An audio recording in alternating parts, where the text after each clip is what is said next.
Hey guys, welcome back to our channel. Today we are going to be counting down the top 10 Ridley Scott movies of all time. Ridley Scott is a legendary director known for his visually stunning films and captivating storytelling. From sci-fi classics to historical dramas, Ridley Scott has created some of the most iconic movies in cinematic history. So grab some popcorn and get ready to dive into the world of Ridley Scott.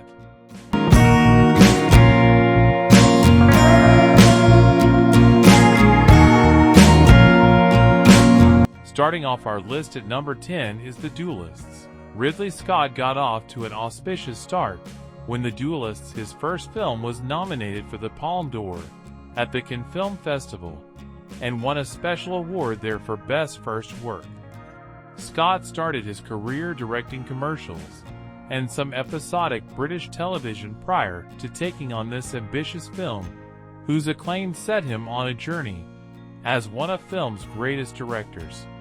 The film received great acclaim from critics for its historical accuracy, as well as its attention to detail in the costuming and art direction departments. This attention to detail would become a hallmark of Scott's work. Scott has said he was greatly influenced on this film by the work of Stanley Kubrick, and in particular Kubrick's film Barry Lyndon. I have submitted to your notions of honor long enough. You will now submit to mine. Coming in at number 9 is The Last Duel.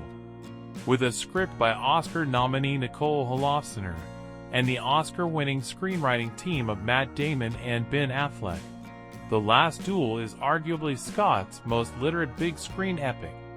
Though the film, set in medieval France, is not without Scott's trademark action sequences. The recounting of a possible rape told from 3 different points of view offers a character-based puzzle for which the film supplies no easy answers. With a story this sensitive, Scott was fortunate to have a cast as skilled as Damon, Affleck, Adam Driver, and particularly Jodie Comer, who do the material justice. I say before all of you, I spoke the truth. At number 8, we have Kingdom of Heaven. Starring an A-list ensemble including Orlando Bloom, Liam Neeson, Eva Green, and Edward Norton, Kingdom of Heaven did very well at the box office despite not being one of Scott's more well-known and highly touted movies. There have been many movies about the Crusades, but Scott's version jumps off the screen. After killing a corrupt priest, Michael Sheen, Balian of Ibelin, Orlando Bloom, is still grieving for his wife and has been forced to flee his home. He finds his estranged father, Balian, Liam Neeson, and also shares a unique chemistry with a new love, Sibylla Green. Scott proves that he can handle any historical era with this medieval gem, which has a splendid story interwoven with riveting action sequences. I say let them come! Let them come! Come on! Come on! Next up at number 7 is American Gangster. Scott once again teamed with Russell Crowe for this atmospheric gangster film about heroin smugglers in 1960s Harlem, New York. Denzel Washington plays the gangster who runs the drug trade in the city, and Crowe plays a DA agent bent on bringing him down. The film was generally quite well reviewed by critics, with Roger Ebert giving it 4 stars. The film earned a Golden Globe nomination for Best Picture Drama, as well as nods for Washington as Best Actor and Scott as Best Director. Famed actress Ruby Dee received a Best Supporting Actress Oscar nomination for her very small role in the film, which made her at 85 the second oldest person to ever be nominated in the category. She didn't win the Oscar, but she did take home the SAG award that year.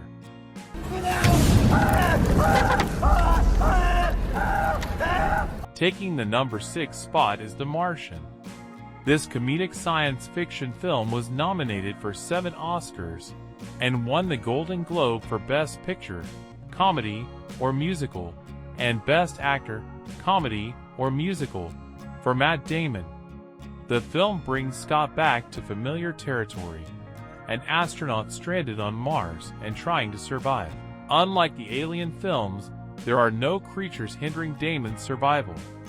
His only problems are an inability to signal anyone that he is still alive, and his own at times comic attempts to come up with schemes to get his home base hear him. While some objected to the film being classified as a comedy at the Golden Globes, Damon's humorous line readings and the offbeat presence of Kristen Wiig more than justify its comedy classification. 3 years worth of food here, on a planet where nothing grows. Luckily, I'm the botanist. At number 5, we have Thelma and Louise. Scott received his first Oscar nomination for this landmark film that became a cultural phenomenon upon its release. It is the story of two female friends who go on an ill-fated road trip. When Thelma, Geena Davis, is being attacked by a man in the parking lot of a bar, Louise, Susan Sarandon, shoots and kills the man to defend her friend. The two then decide to flee to Mexico to avoid prison.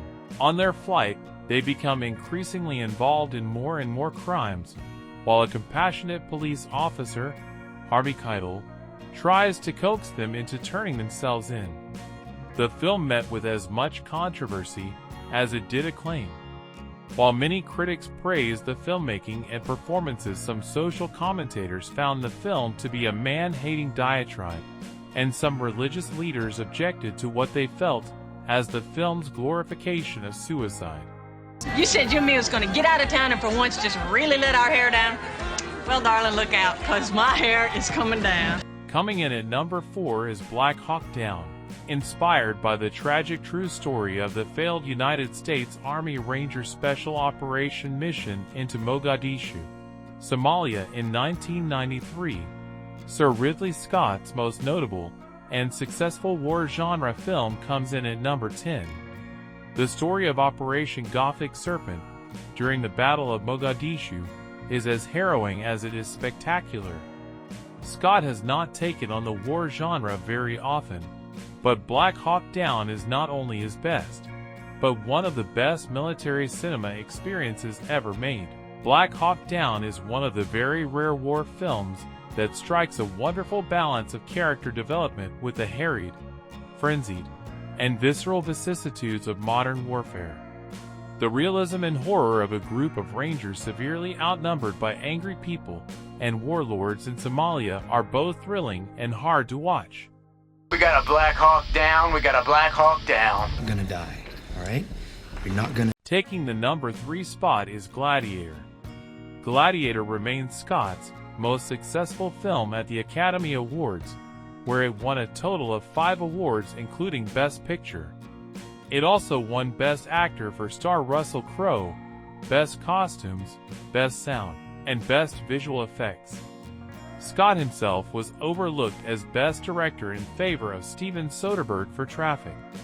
Soderbergh had the advantage of having 2 directing nominations, and also 2 films of his up for Best Picture, Aaron Brockovich being the other one. Crowe and Scott would work together frequently in the future after teaming for this masterful epic about a Roman gladiator who returns to Rome to avenge the murder of his family by a sleazy emperor played by Oscar nominee Joaquin Phoenix. Loyal servant to the true emperor, Marcus Aurelius. Father to a murdered son, husband to a murdered wife, and I will have my vengeance. At number 2, we have Blade Runner. While Blade Runner has become a film classic due to its stunning visual achievements and inventive story, the movie was considered a bit of a disappointment on its first release. Expectations were high for the film since Scott was coming off of the huge success of Alien and Harrison Ford was following up Raiders of the Lost Arkansas. Audiences expected another action-packed roller coaster ride instead of the moody intellectual drama that Blade Runner was. There was also great controversy as to the ending of the film, when studio officials insisted a key plot point regarding Ford's character be changed. Scott has reworked the film over the years, and finally got to release the film he wanted to about 10 years later in a reworked director's cut. It is a bit shocking to look back and see how the visionary work of the film only received 2 Oscar nominations, one for visual effects, which it lost to E.T., and one for art direction, which it unbelievably somehow lost to the naturalistic Gandhi.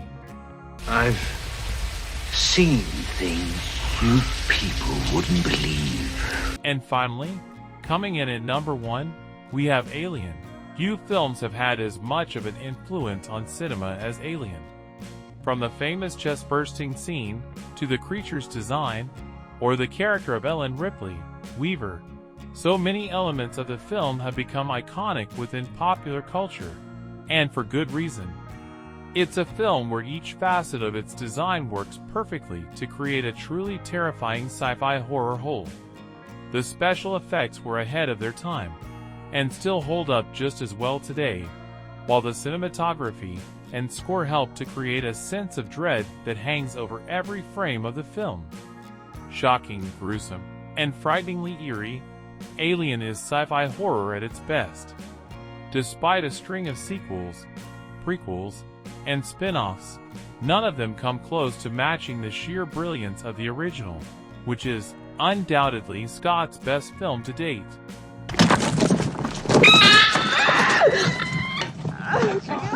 Oh, God!